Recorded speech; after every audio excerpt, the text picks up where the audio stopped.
निसंदेह सत्संग शिष्टाचार यथा जो बार बार प्रणाम करते नहीं ज्यादा कुछ ना कहते हुए गीत के भाव में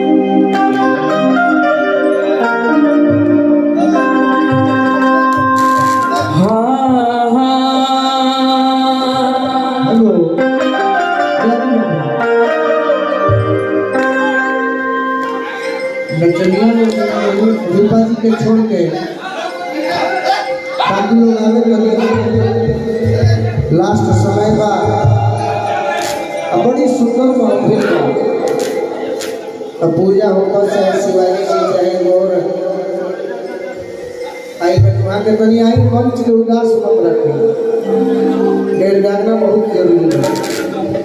रूपा जी लोग रेस्ट करी बाकी लोग भेजी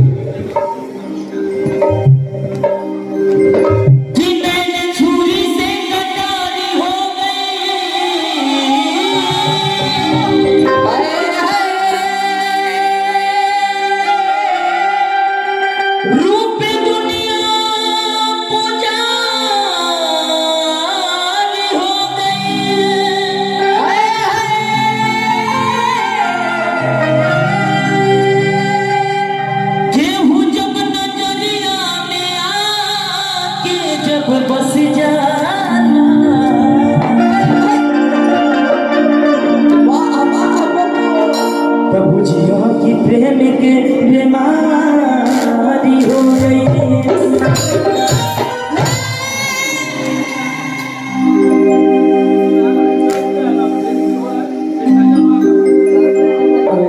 आज दिलों को नए भाव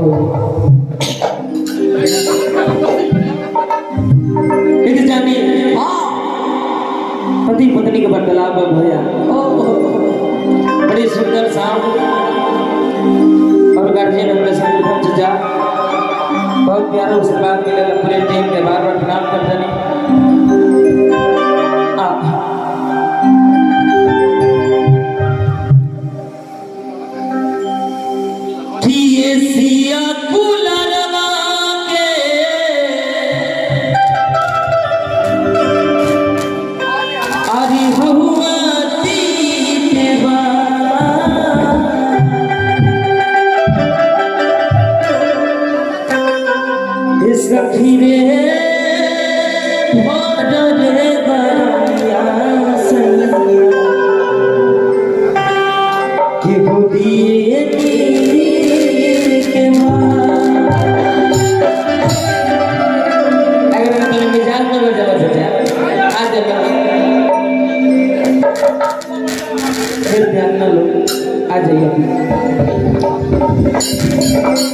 गीत संगीत भैया गोलू भैया आवाज हो ना कर साफ सुथरा गाई ले आ गोलू भैया के राह में हम चले के प्रयास करी ले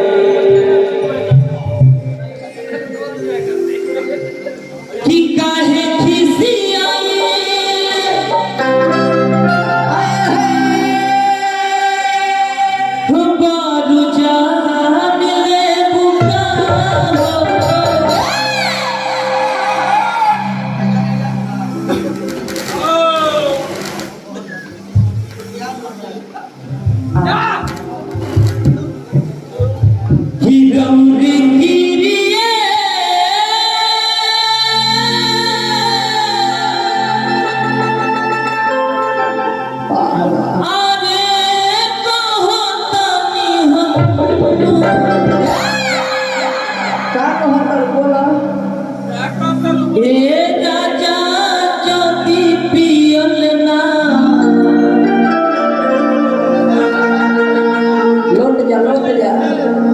छुकर जाई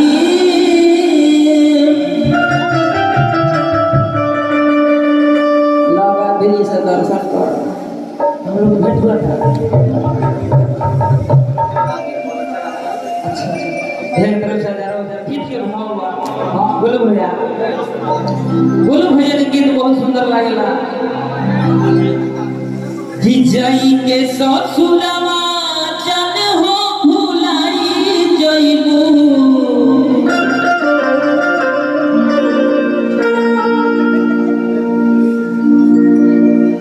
अरे पिया बोलो भाई